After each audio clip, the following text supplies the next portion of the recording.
Where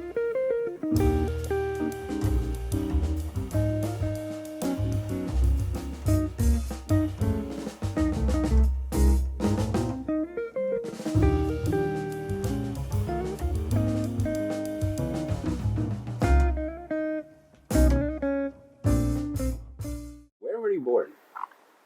I was born in Boston, Brighton, Massachusetts, Mm-hmm. uh, which is not too far from where I live now. So I haven't gone too far. Well, I've traveled a lot, but I haven't gone too far. how would you describe the music scene back then and now in your hometown or around the area that you grew up? What were people listening to? And Well, the music scene, I mean, because I wasn't huge into music when I was young, mm-hmm. except that I was exposed to it. So coming from, you know, um, because my parents, if they played music or music was on, there was a lot of music on TV. Mm. I would see Ella Fitzgerald, Nat King Cole, big bands on TV. It was a regular thing because jazz was, that's what it was. Mm. At the same time, when I was young, my older sisters, like my twin sisters, they were into the current, more doo-wop music. I mean, Elvis Presley just came on, so the music was changing. And then when I grew up a little bit more, of course, my teenage years, the biggest thing that hit was the Beatles. I was 14 years old, and that's when the Beatles hit America, And I bought their album, Meet the Beatles, and I did not own a record player. I couldn't play it. I could just have it. Then I had to beg my father, and it took a lot, because, we did not have any money. We were not wealthy at all. Could you please buy me a record player, And so I had to do some odd jobs, and I had to make money, and I bought a record player from Radio Shack so I could actually play the records. So the Beatles were a big influence for me. So I went through my parents. My grandfather he played piano. He played like stride piano. So the 20s. So I got that 20s stride, music. And then my parents, it was more of the big band and singers and that kind of music. And then my sisters were into the 50s music. And then, of course, the Beatles hit, and that was my thing, And I wanted to play guitar, and I took lessons for about 6 months, but that didn't do anything. And then, local groups, the biggest local group from Boston in rock and roll was Aerosmith. Aerosmith, yeah. And Aerosmith I'm still a fan of them. And what's happened over the years is because now Grace being in the business, she's actually got to play with members of Aerosmith, and I've got to meet them. Oh, that's amazing. Joey Kramer, guitar, or Brad Whitford, or Tom Hamilton, it's like, so these guys, so I mean, I've gotten to, through Grace, really, a lot of people. But and then through the time, I always listened to music, but, I was very much into sports, and I was that kind of, so music wasn't really a life. I didn't play an instrument. I'm not a musician. I can't sing. But I enjoyed listening all the time. So people that, do you play music? I said, well, I play CDs, or I play records, but I don't, and I've learned a lot more about the music scene in Boston that I really wasn't privy to at the time, through a mentor of mine, Fred Taylor, which we'll talk about a little bit later, but he owned a couple of clubs in Boston called Paul's Mall and the Jazz Workshop. There was a famous one that George Wein owned, which was, he's the one who started the Newport Jazz Festival. Oh, right. Island. He owned Storyville. And all the people used to play. I mean, people come. Charlie Parker. I mean, Coltrane, Miles Davis. Everybody would come and play these clubs in Boston. So there's a lot of stories there that I heard, and from Fred and from George Wein himself or whatever. but yeah, initially I was, that was kind of my musical thing. And, so I had a lot of albums. I owned every Beatle album. I owned all the, and then in the mid 60s, I get into alternative. Like I loved Big Brother and the Holding Company. Mm-hmm. Now, I don't know if you know who they are. Absolutely not, but absolutely don't know who they are. I'll check them out. Do you know who Janis Joplin is? Yes. Yeah. This was her first group. All right. Okay. So Big Brother and the Holding Company she was the lead singer of Big Brother and the Holding Company back in 1966. That's when they started. And then, of course, they became famous. She became so famous that it just became her.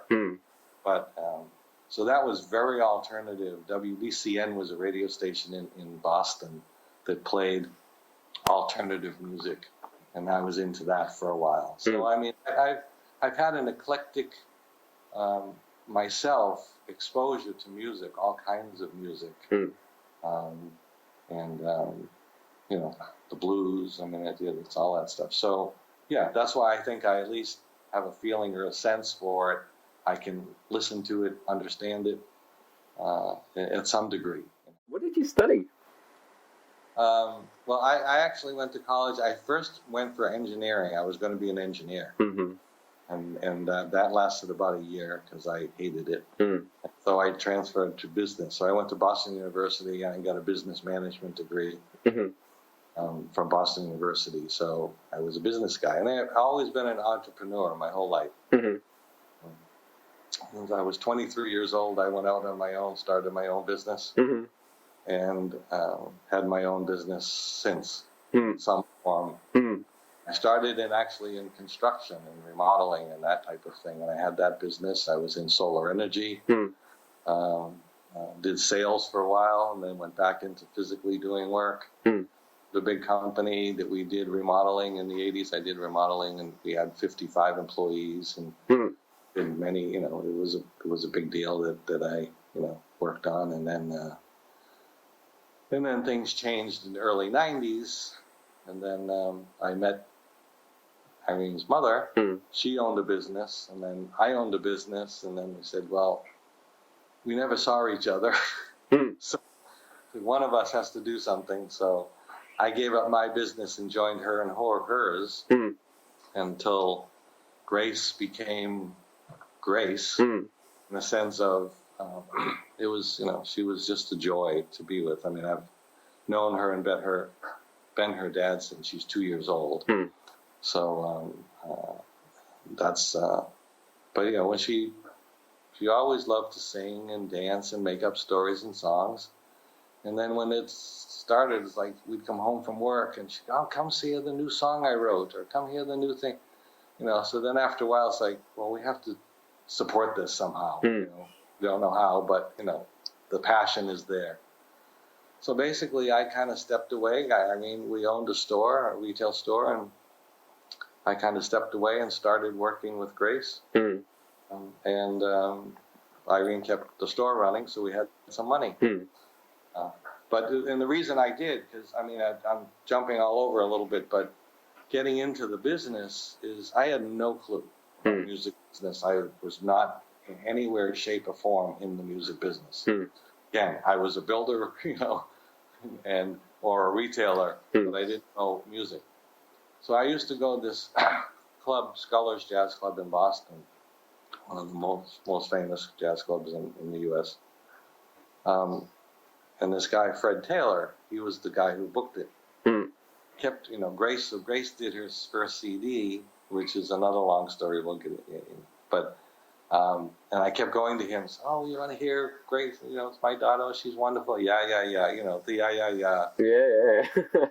So, but then what happened is the next year, Grace was, we went to see somebody at Scullers, and this is a big thing I think people need to do in the music business. I'm digressing, I guess. Yep. Is to get out there.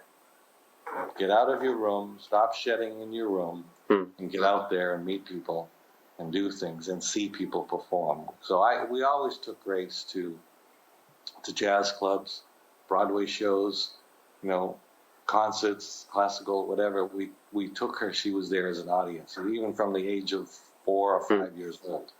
Yeah, she'd fall asleep in my arms in the middle of it, but she was always a great audience member. She never, she just listened. Um, but I would go to Scullis, and so we went to see this singer, Ann Hampton Calloway. Okay, I'm digressing, but you'll get the whole story kind of come together. So, Grace and her sister used to sing together at home. They used to do stuff, make up stuff, sing. And Ann Hampton Calloway and her sister Liz, who's a Broadway actress, had an album that they did together. And so Christina and Grace used to sing songs from that album. Okay, and one of the songs was Sisters. Okay? So we went to see Ann when Grace was only 10 at the Regatta Bar, and we sat in the front row. And then Ann was singing, and then she noticed the girls and pointed them out. Said, "Oh, you're cute. Oh, you're young to be here," and all, And then, of course, and they said, "And we're sisters," which was a kind of a phrase that her and Ann and her sister did, so she got it, And then, so we talked to her afterwards, and that was nice. And then 2 years later, she was at Scullers. And I said to her, and so we met her after, and Grace was just recorded her first album, Dreaming. We were just in the recording studio doing it as Ann was there. So we got a signature from her, and she, "Oh, Grace, oh, that's great. And I remember you a couple of years ago. Yes, you in the audience." And so Grace told her, "I just made my first album." And she said, "Oh, wow, gee, that's great. I'd like to write something for that, maybe about that." Okay. You know how people say things they'd like to do, but they go in passing? Another thing to do. So I said, because Grace wouldn't have, I said, "Oh, that's great, Aunt. It would be great." She said, "Yeah, I'd like to write something or liner notes, anything to quote." So I said, "Oh, well, that's great. How can I get in touch with you? How can we keep in contact, So she gave me her information. I said, "Well, that'd be great." So it took me 6 months back and forth because she's busy and all that. That was great, Ann. You did it. And she says, plus, she listened to the record. She says, "Oh, I don't want to write any. I do want to listen to it and really make sure." And she actually ended up writing the liner notes to Grace's first record. All right. Okay. And she had Victor Lewis, the drummer, listen to it. He made a quote in the liner notes. Oh. So this is how things start. Okay? So then Ann was back at Scullers the next year. Grace was 13. Ann asked Grace to sit in and play with her. Okay? So, and they played Over the Rainbow, and Grace played gorgeous saxophone. Well, Fred Taylor, who was the booker of the club, was there, heard it, and just changed his tune totally about Grace. Now, it wasn't this dad trying to push his little daughter on him, but he was just totally blown away, and you couldn't even talk, he was just into Grace. "Oh my God, I have to do something with you, have to do something, And he booked her virtually right then, brought her and her band into Scullers. She was 13 years old as the band leader, brought them in, and she sold out the place on a Tuesday night because the local newspaper, Boston Globe, not so local, did a feature article on Grace because this was happening. They did a big article. Grace sold out the place on a Tuesday night. And then, she's played there ever since. But I mean, it's those types of connections and those types of things that people need to do. So we brought Grace to Scullers or other places all the time. Fred would, introduce her to whoever's performing. They might say, "Oh, hey, you want to play with us? You want to sit in? You got your horn?" And, "Oh, yeah." And that's how things happen. Or you make the connection and then later on things happen. Like we met Diane Reeves. And then the next year, she asked Grace to play with her, but it was like a whole year later. So, I mean, it's just meeting people and doing that. And it's just one thing leads to another. And that's how it happened. And that's how I get in. So then I asked, back to Ann Hampton Callaway, because that has to do with me, I asked her manager, what do I do with Grace? I have this girl, she's 12 years old, 12, 13. What do I do with her? Somebody will manage her. She says, no, nobody will manage her. First of all, it's jazz and there's no money.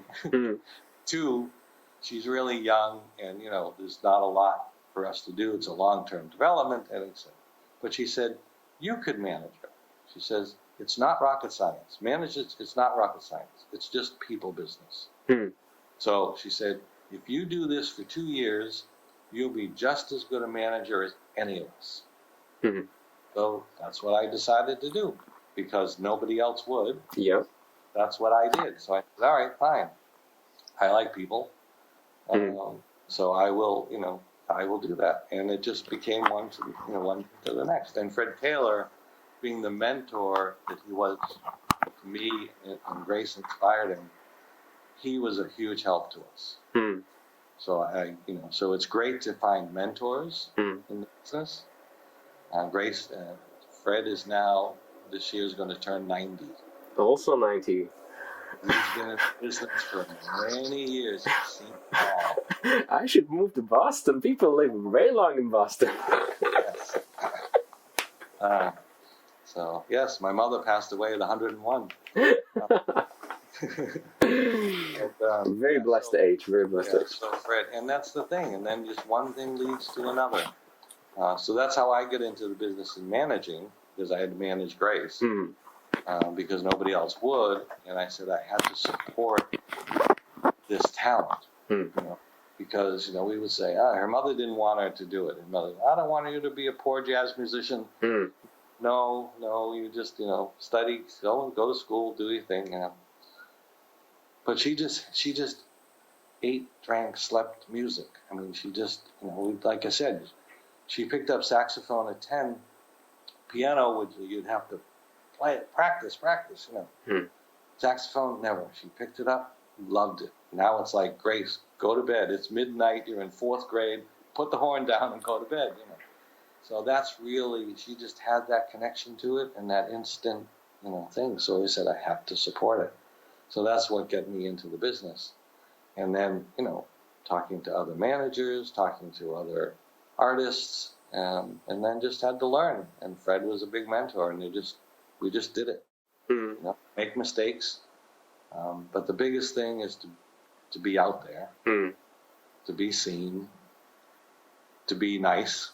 As an artist, it's important again to, that's why we brought Grace to the shows. She got introduced, she got asked to sit in, she got mentored in some way or told, well, check this other person out or go meet them, And so that's how things, evolved.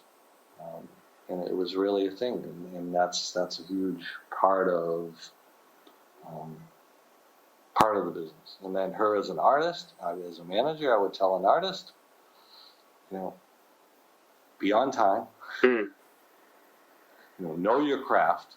Yes, you have to know your craft for sure, but you have to understand the business and understand people. And if you're going to play in a band, or you're going to play with other people, be on time, be ready, know the music. If you're asked to sit in, like, Terry and Carrington would call Grace and say, later in her life, she was 15, 16, 17, come play with me. Grace would know, beforehand. She would just know all the music, be all prepared. She's off book. We would always get her band the same thing, We want everybody off book. We want everybody to be in it and to feel it and to know it, and to show up and to be supportive. Jazz, as you know, is a very supportive entity in that the musicians really need to support each other on the bandstand.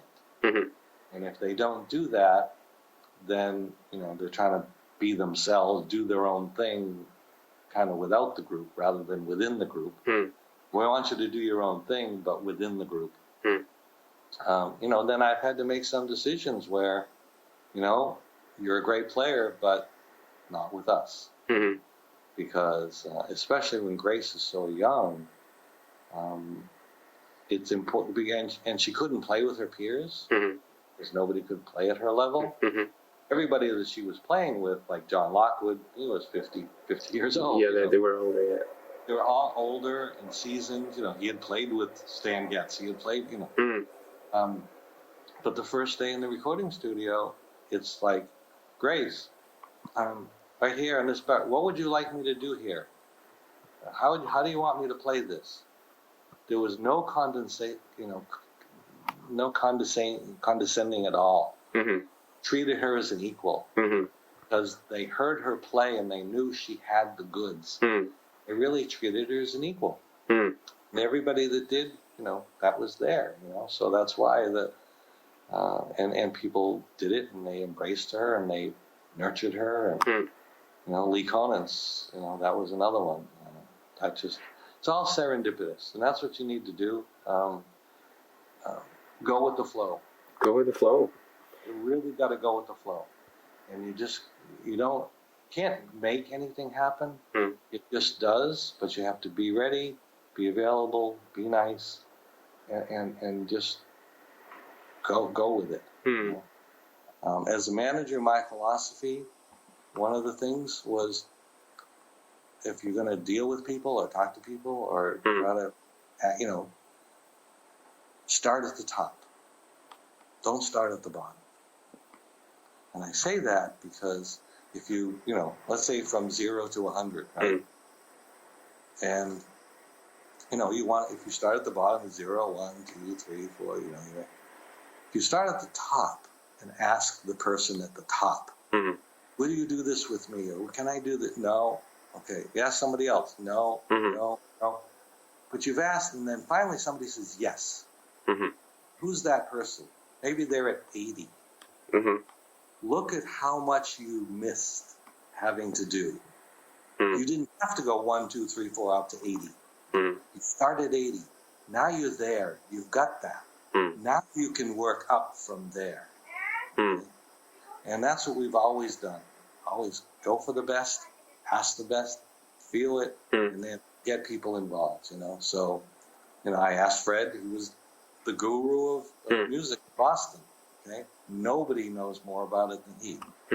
All genres, all of that, And I got him to be my mentor. I got him to be a friend, and now he's family, really. It's about connecting with people, and other things will happen, But connect on that level, and then and be real, be good, genuine, be connect, know your stuff, and then it'll happen, and be who you are, and you got to have the passion because you got to be resilient. I mean, you're going to get knocked down 1,000 times, and it's the no's are going to be there, and all of that's going to happen, and you're going to say, why am I doing this? Let me give up. But you don't. And if you don't, that shows that you really have the passion for what you want, and it will happen for you. Will. And that's what I tell other people. And initially, I tell people, should I do in the music business? Grace, they ask Grace, should I do this? And even Phil Woods would say, no, you shouldn't. Well, the first question is, what other things do you like to do? Well, I like this, and I like this, and I like that. Should I be a musician? No. But if you say, what other things do I like to do? Nothing. I just love music. Okay. Give it a shot. It's still going to be fucking hard. It's still going to be impossible. Not impossible, but very hard. But yes, go for it. Don't give up. Because you never know. It's just that one thing. The overnight success, the average is 18 years. Everybody thinks, wow, I never heard of them, and all of a sudden they're huge. It's not all of a sudden. Okay, once in a while there are those things, you know. But even that, even a Justin Bieber, they worked their butt off for 2 years, going from radio station to radio, driving across the United States, going from radio station to radio station, every single day for almost 2 years. Yes, they finally got noticed, and then boom. Okay? But most people, it isn't. But you think it is because they're a huge success. All of a sudden, it's like, well, where did they come from? But you don't realize what they've done to get to that point, to be there. So you don't give up. That's what I would tell, you know, and that's what Grace tells people. If you have many other passions, you know, many other things you love and all this, and music is one of them, then keep it as one of them. Do something that, you know, do something else. That's the advice about music, because it's a tough business. What would you say is the definition of music business? It's about people. But as a musician, you cannot only know your craft, but you have to understand and know the business itself, business side of it.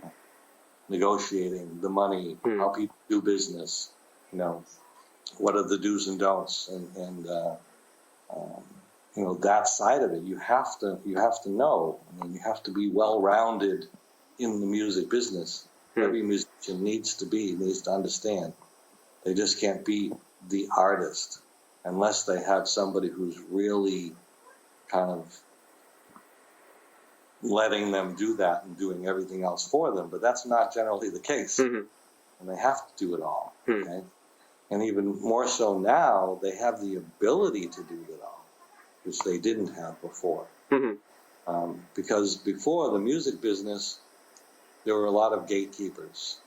You know, you had to break through or find that place to get somebody to notice you and all of that. Now, the way the music business is, it's totally changed. It's open to virtual anything. Understand it. And now the business is you can do whatever you want, just be there and be out there. The internet is what's really allowed that to happen. You know, back 40 years ago, I mean, in the music industry, the record companies, they'd release about 30,000 albums a year. Right now, it's 30 to 50,000 a month, even more. So that's a lot of music. That's a lot of noise. So just because you're great at making noise doesn't mean you're going to get heard. So you have to understand the business. You have to understand the marketing. You have to understand the financial side of the business. You have to understand the logistical side of the business. You know, so with, you know, the physical side of the business, and willing to do what you need to do to get it done. It's not just what I look on stage or how I play my music. That's one thing. But how are you going to get on stage? That's the business. Okay? The on stage, that's the easy part. Okay? It's how do I get on stage? And then if I'm going to get on stage, how do I get people to want to come see me that I'm on stage? Okay?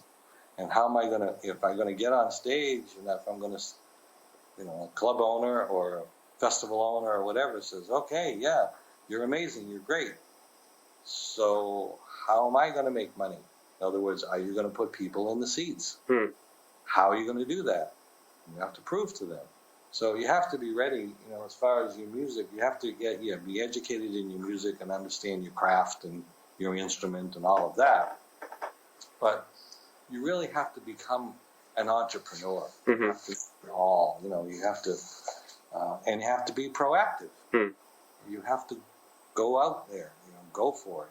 You're not going to wait for the phone to ring. You're not going to make a CD and send it to a bunch of people. They don't care. They're going to listen to it most of the time. Okay? If you make those personal connections is when they're really going to take the time to listen to it. Oh, yeah, I met Peter. Yeah, he was a great guy. Yeah, I did hear him. He's like, send me this thing. Oh, cool, yeah. Or a friend of Peter's told me this, and and I like my friend, and he said, listen to it. That's how things happen. Because generally, there's so much going on. People are so busy, they don't have time for a lot of that just because. Unless, but you got to have it. You got to have it out there. Now you got to have it on the internet. You can have it on YouTube. Video is king. It's not about the music anymore. It's about visually how presenting your music. That's the whole new thing. I mean, I've grown up in this change this last 10 or 12 years. When I first get into the business, it's like, okay, we got to look, we got to see, okay, can I get a management? Can I get an agent? We get a record deal, how we can get something to help us, that kind of thing. But now the record companies were falling like flies because of Napster, because of all of that, the late 90s, early 2000s, they had no idea what they were doing.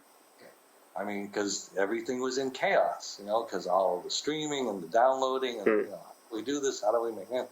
So that was all the change. So we get into the business kind of in that turmoil. So it wasn't really clear for us what to do, other than, well, I guess we have to do it ourselves. So let's kind of figure out what are other people doing, how do we do this, and I looked at role models.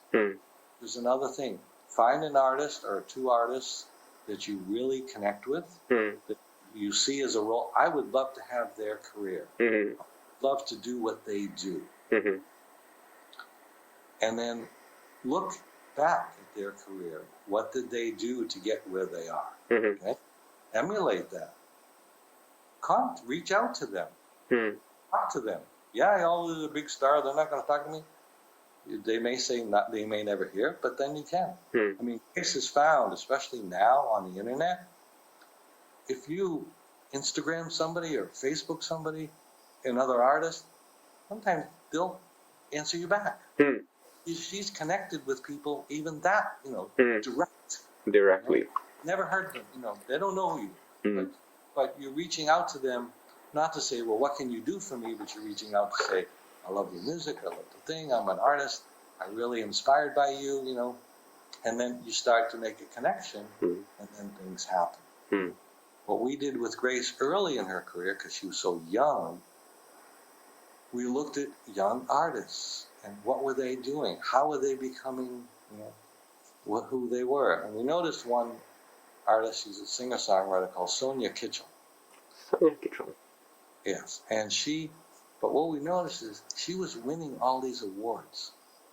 What awards was she winning? Oh, she was winning Downbeat, Young Artist Composition Awards and performing and songwriting. And she was in this Betty Carter jazz group, and she was this other jazz.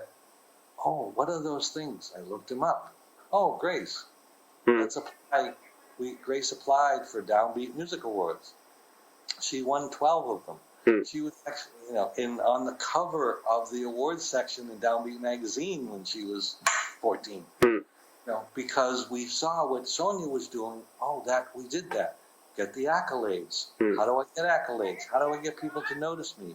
Well, how did other people do it? Okay? Other people in your genre or your page or your thing. And then, if you can connect with an artist and a mentor, they'll help you. If you were to give me a list of activities that a manager does every day for their artist, what do you do for Grace every day? Well, a manager, first of all, I have to realize his job is to do whatever the artist wants. Okay? Yeah. It's important to know. Yes, the artist should have some regard for the manager's expertise, wisdom, ideas, but ultimately it's the artist's, vision and choice that they have to do. So if they get called up in the middle of the night, say, from the artist and say, I need this, okay, I'll figure it out and get it for you, But the manager basically is to help the artist reach their vision. Mm-hmm. So if they can understand that vision, and then what the manager does is find people or situations to make that happen. Mm-hmm. So they coordinate with the booking agent, they coordinate with the publicist, they coordinate with the business manager, or with the accountant, or with the, all the other people on the team come through the manager, and then the manager to the artist. So the manager's job is to really coordinate with all of the different facets of the business for the artist. Okay? Mm-hmm. One of the biggest misconceptions of artists about managers is, oh, I get a manager, he's going to get me gigs. Mm-hmm. No, will not get you gigs. He's not an agent. Mm-hmm. In fact, there are laws in certain states in the United States that you can't do that. A manager is not allowed to book. Mm-hmm. But that's not their job. Mm-hmm. Not the job. The job maybe is to help you find an agent Mm-hmm. to do the booking. Mm-hmm. The manager isn't going to get you gigs. Okay, so there's a big misconception. Oh, I get management; they're going to make everything happen. No, they're not going to make everything happen. Mm-hmm. They're going to work with you to see what's your vision, and then what direction do we want to go, and then who can we find that can help us achieve that. Mm-hmm. To be the coordinator of that, to take a lot of that business of the music business Mm-hmm. from the artist, so the artist can be the artist, but at the same time, the artist has to understand all of those facets and what needs to be done Mm-hmm. in order to help with the direction. Mm-hmm. Absolutely. Otherwise, the manager says, well, this is what I think, do this. Mm-hmm. I don't want to do that. So you have to be involved in that. So you have to understand the business and what it means and how it all does. So yes, but with Grace, I'm a little bit differently. I'm a manager, but I'm only her manager. Mm-hmm. I don't have other Mm-hmm. artists, even though I have been asked many times Mm-hmm. by many different artists, will you manage me? Mm-hmm. And I say, you're great. That would be great. I'd love to, but I can't. I don't have the time. I'm so focused on Grace. And the reason is because she was so young, I had to do everything. Mm-hmm. We couldn't get a record company. We couldn't get an agent. Mm-hmm. We couldn't get, a business manager. Mm-hmm. We couldn't get the accountant. A publicist. Mm-hmm. I had to do it all. So therefore, I was her manager, but I was also her publicist. Mm-hmm. I was also the booking agent. Mm-hmm. I actually got her gigs. Mm-hmm. I was also the record company. I was also, et cetera, et cetera, et cetera. Exactly. Yeah. I wore like 8-10 hats. Mm-hmm. So I could not be a manager for anyone else because There was no time. Now, once Grace has all of those things in place, Mm-hmm. yes, then I could be a manager for someone. Yes, we'll find those other people, but I'm not going to do it. Mm-hmm. But I did it for Grace because that's why. And so I learned, not only did I learn managing, but I learned all facets of the business firsthand, which was also good as for a manager to know. And I also passed that on to my artist. So my artist was involved. We would discuss all the time the things we were doing, the things that would happen and why, so that she is well prepared to handle herself. She's been exposed to the business. I haven't held anything back from her. So she's had that experience. But generally, on average, a manager might have 4, 5, 6, 12 clients, whatever, and their job is just to coordinate with the rest of the team. What is the life process of any album that you've got? Let's say if you take it from that perspective as a manager, you went to a recording studio, Grace took care of music, and you recorded everything. Where do you take it from there? Well, you have to decide. You have to take you have to do a lot of thinking beforehand. Mm-hmm. And that all comes to, like, we're about to release a new one, again, you're live in LA. But, you've got to think of, okay, what's the music about? How are we going to present it? You have to write, all the press for it. You've got to describe the music, describe the album, all of that. That's right. You got to get liner notes either written or someone to write them. Depends on how you want to present it. And then even visually, when you create the album itself, the cover, the jacket, all of that, you have to say to yourself, how can I visually express what's inside?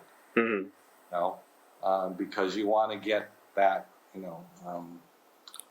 that connection, so that when somebody even just looks at the cover, they may find something unique or something interesting to say, oh, hey, I want to listen to this too, because it looks, connects me in some way,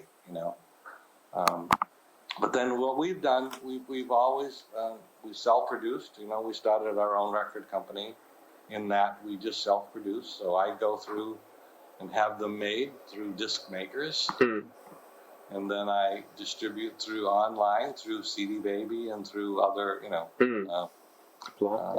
other aspects. And that's all we've ever done. So it's been an eclectic ride with Grace's music, from when she started, when she was 12 till now. Lots of different styles of music, lots of different kinds of albums.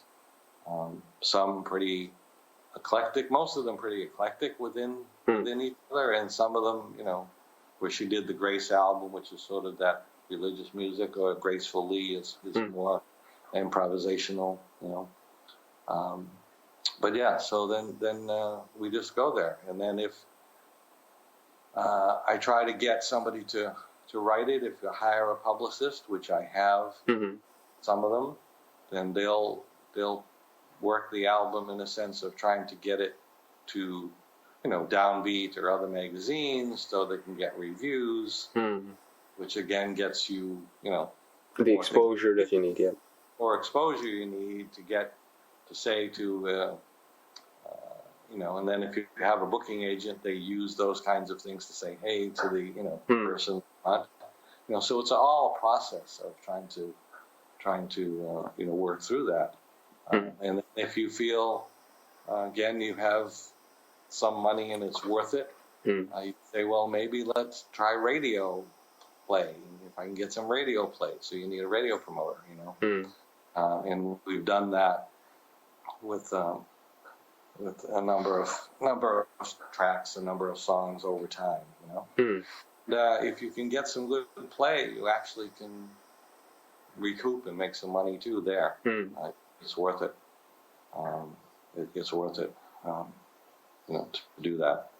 So I mean, there's all kinds of variables that have to come into play, and people that you have to do, and that's what part of the manager's job is to say, does this make sense to do this for this project, and what's it all about, and what's the artist's vision, because it's all about the artist's vision. If you're not true about that, then nothing else really kind of matters in a way. You can't do it, well, I'm going to do this and I'm going to make it like other things so it'll be famous, because no, you just have to, as an artist, you just produce you just be who you are. And the world is so big now, there's enough people out there that will like you and what you do. And you don't have to please everybody. You never can and you never will, and you should never try for the art. Would you have any recommendations how to set a price, the pricing system for, either time or for the event that you organize? How to set up a right price? What is a process that should involve the price? So, well, that's so hard, because even ask people, even when we started, whether it's a musician, how much do you get paid? How much is this booking, or how much is this, whatever. I'd say it started with me asking other musicians, because I needed to hire them for this. And so, how much? Well, it depends. Nobody will give you a straight answer. It's like, well, it depends. Like, okay, what does it depend on? So you just have to feel it out, and then once in a while somebody would tell you something. Oh yeah, they are generally, or I'd ask a mentor like Fred Keller or somebody who knows, been in the business. What do you do? Okay.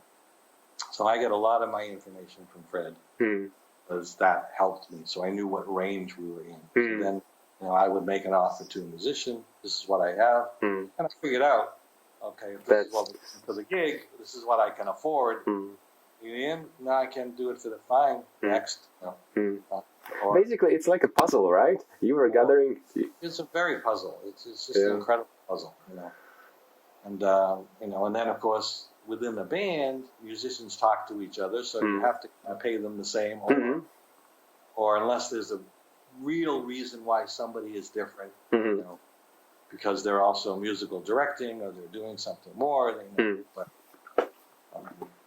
And then, and it depends. And then some people will say, yeah, it depends. Well, is it a corporate gig? You get more money for that. We get more for that. Or if I, have to travel, what else?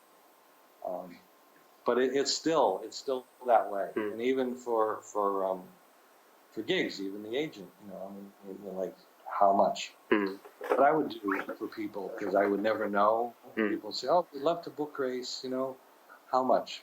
And I would turn it around and say, we will consider your offer.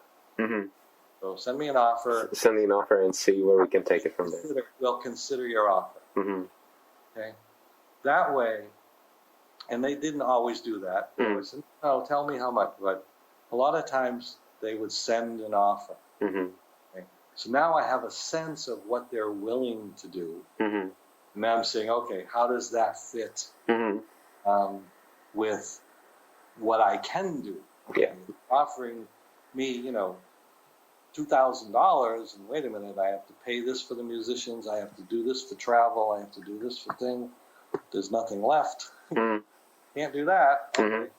So then I would make a counter offer within reason. Well, what about? And then, So at least I would have a sense. Or if it was a decent enough offer, and feel like, oh, I can do that. It's good exposure. I can take that. We can do that. Yes, we'll do it. So then, and we would go. So then, as they would come in, there would be some consistency starting with these offers, and then you have to also realize that everybody talks to everybody else a lot of times, especially promoters. So you don't want to sell yourself too cheaply. You're better off doing something for nothing than doing it for $500.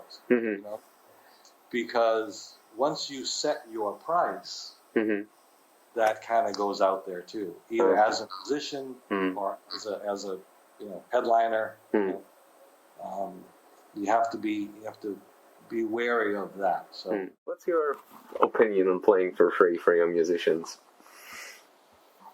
Well, again, I'll say it depends on your situation. But what you're going to get out of it. I mean, does it have a value for you? I mean, you're not playing for free. There should be a value. So if you feel there's a value for me in this, because I'm going to meet somebody, I'm going to get exposed to something, I'm going to make this connection, I'm going to, create something that I can say, hey, you may play free, but I played this club. Or I played with this more famous person. So now that little more cachet for you, so you might do it for free or you might do it for less. It depends. If you feel there's value for you in it, you do it. You don't just do it for the sake of doing it. Now bands, if you're in a band and everybody's equal and everybody's doing their thing, then you all kind of just do what you need to do to get out there. It's not all about that you can play your instrument. It's who you are, how you work, play well with others. That has a bearing on things. And the other thing about music in schools and kids, okay, is play with each other in school. Grace told them that in the workshop she did. Right? She said, hey, you want to go jam? Go jam. Play. And then you play with each other. You get friends. You really work it out. Because what happens if you look at the music industry as an artist, okay, who are doing the collaborations? Mostly it's the same age group, that group of peers. Yeah. Some Some of those peers become pretty good, really famous, even if you haven't yet. Now you have that connection, okay? You were here with each other before. Here, well, okay, you can go say hi again. You know, that type of thing. You know, Grace says she did that with people, and then this guy becomes, a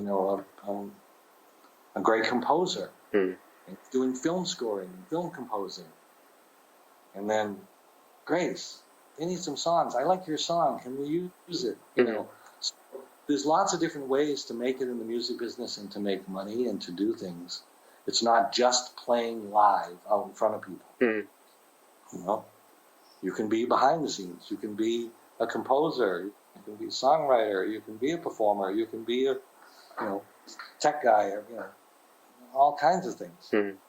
And it's who you know and how you've been with each other that say, hey, So if you're really good MP3 guy there, you do all the tech stuff. Somebody might say, hey, come on, Beacon, come. I need this for who am I going to? Oh, I remember, yeah. Peter's a great guitarist, but he's also a great producer, and I need somebody to help me produce. So I don't need a guitarist, but I need a producer. But Peter's a great guy, and he does that. He knows music. Let me bring him into my project. So, and that's bringing other people into your projects and them bringing into theirs is how things grow and how you can spread. So you make those connections. If you look at, I see that with, let's say I'm looking at Terry Lynn Carrington. Well, it's, if you look at who she's dealing with and a lot of the people she's in, it's all that same age group. We all went to Berkeley together. We were all there at the same time, pretty much.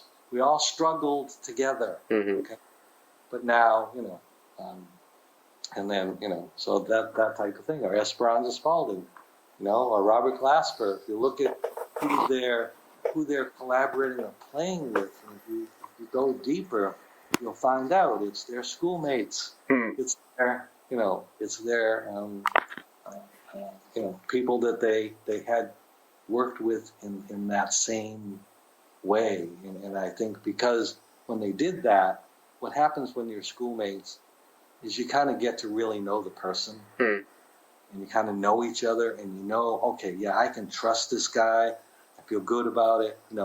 He's a nice person, whatever. So then when down the road something comes up, that connection can happen.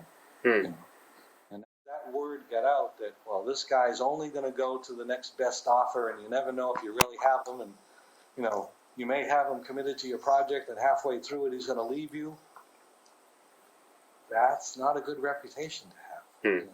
So, I mean, so giving your word, and that's why you think before you give it, and you give it, and you stick by it. Put up the best show you can possibly do, just with that mindset of 110% for everything. And it doesn't matter if there's 4 people in the audience or 400 or 4,000, you put on the same show, because that comes across, right, and you never know who's in the audience, and that has happened so many times for Grace and for other people that I've seen. I've heard those stories too. You never know who's in the audience. And with Grace one time, she got called by the U.S. State Department to and I got an email from the U.S. ambassador to Madagascar.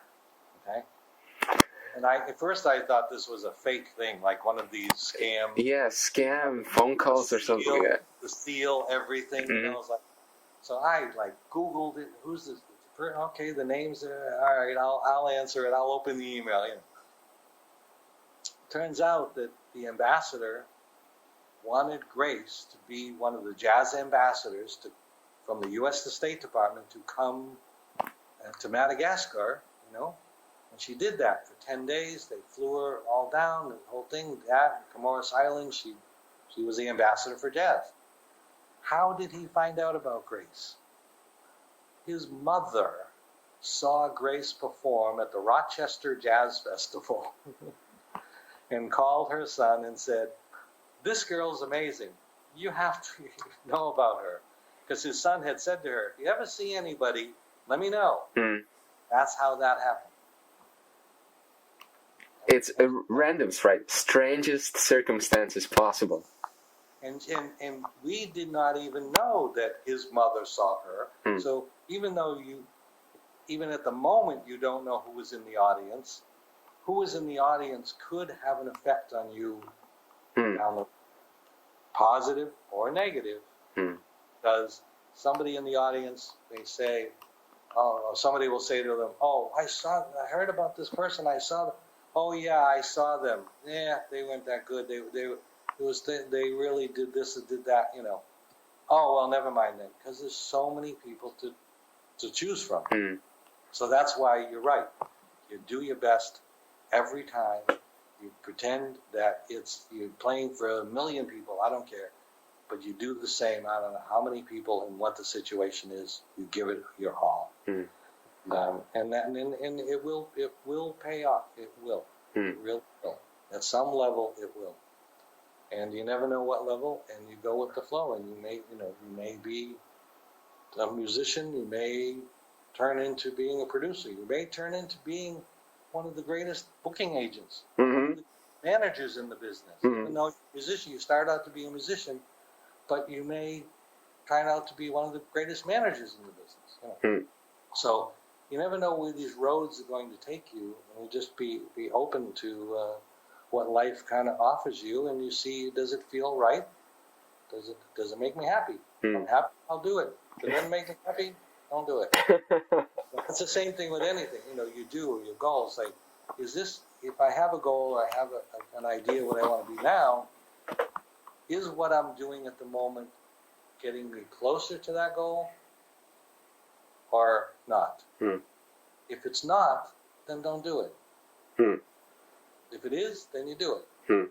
Because you only have so much time, so much energy, so many things to do. You only need to do what is moving you in the direction you want to go. Otherwise, you're just going to spin your wheels. And the thing is, there's so many people and so many things to do. Somebody else is doing exactly what they need to do. If you're not, you end up falling behind. And thank you. It was great to see you, and happy to do it. And anytime. And you're a great guy. We love you too. Thank you, Bob. See you. Take Bye. care. Bye.